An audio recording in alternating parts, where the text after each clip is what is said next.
ভাই গার্লফ্রেন্ড তো অনেক করা আছে, বর্তমান চলেছে বর্তমান চলেছে অনেক কটা, আমি সময় দিতে পারি না, তো আমাদের গুণা লাগবে। ঠিক আছে, গুনতে গেলে তো অনেক সময় লাগবে। হয়েছে আপনি যে ইংরেজি 11টা মাইল নিলেন, তো জয়পুরহাট, জয়পুরহাট, তো কেমন ফিল হচ্ছে ভাই মেয়েরা যেমন অনেক ফিল হচ্ছে, ঠিক আছে, এরকম এরকম মারা খাই নাই, এবার মারা খাইছে, ঠিক আছে।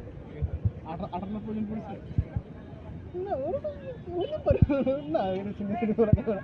ভাই এগুলো প্রশ্ন করেন ভাই, এই প্রশ্ন করতে তো কোনো অ্যান্সার দিতে পারবো না।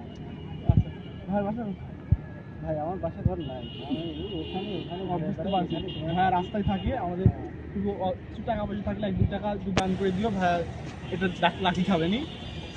লাঠি লাঠি কি ভাই? ও লাঠি ছিলেন না? লাঠি তো ও আমি বলেছি ভাই নাসির বিড়ি খাওয়া অভ্যাস 20 টাকা প্যাকেট।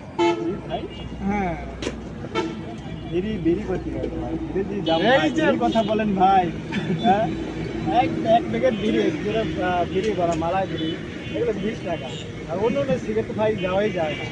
আচ্ছা ভাই, মানে এমন একটা মানে দিনে কয়টা বিড়ি খাওয়া? এখন হয়ে যায় ভাই, দিনে কয়টা বিড়ি খাওয়া? ভাই আমি বিড়ি দিয়ে খাই না ভাই, আমি জানি না, আমি মাসির মধ্যে এখন ফোন ফোন বিড়ি কাছে নিয়ে যাওয়াই যায় না, এরকম আচ্ছা ঠিক আছে। তো মানে দিন যাচ্ছে, দিন বাড়ির বিড়ির দাম বাড়ছে, ভাই কেমনে কে আমি তো কিছু জানি না। এটা একটা কথা, এই দেশের জনগণের অবস্থা কিন্তু খুবই করুণ, আপনারা দেখতে পাচ্ছেন। এই উদ্দেশ্যে আমরা একটা মিছিল করতে পারি। এই এই নিয়ে একটা আন্দোলন করা উচিত, কারণ সবকিছু নিয়ে একটা আন্দোলন হচ্ছে দেশে। তো এই বিষয়টা নিয়ে আন্দোলন করা উচিত, কারণ এখন যারা বিড়ি খায় তাদের জন্য অনেক কষ্ট, বিড়ি খেতে পারবে না, তারা এখন পাতা খেয়ে থাকবে।